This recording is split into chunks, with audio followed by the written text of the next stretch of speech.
میں ہوں صدا اسماعیل اور آپ دیکھ رہے ہیں مسلمان ٹی وی۔ خبر شامل کرتے ہیں لاہور سے۔ لاہور میں فضائی آلودگی جان لیوا بن گئی، شہری پریشان، دفاتر، سکول، کالجز بند ہو گئے۔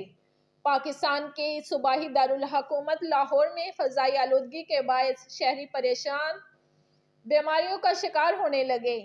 طبی ماہرین کا کہنا ہے کہ شہری غیر ضروری سفر سے اجتناب کریں اور ماسک کا استعمال یقینی بنائیں۔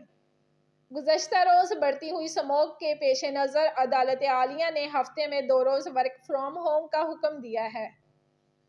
ہفتے کے روز تمام سکولز اور کالجز کو بند کرنے کا حکم جاری کیا اور اس کے ساتھ عدالت نے یہ بھی حکم دیا کہ ڈی جی ماحولیات کو بھی تبدیل کیا جائے۔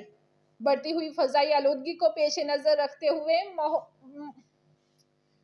موسم کا احوال بتانے والوں کا کہنا ہے کہ آئندہ 24 گھنٹوں میں بارش کا کوئی امکان نہیں ہے اور لاہور کا درجہ حرارت کم سے کم 13 اور زیادہ سے زیادہ 26 ڈگری سینٹی گریڈ تک ہو سکتا ہے۔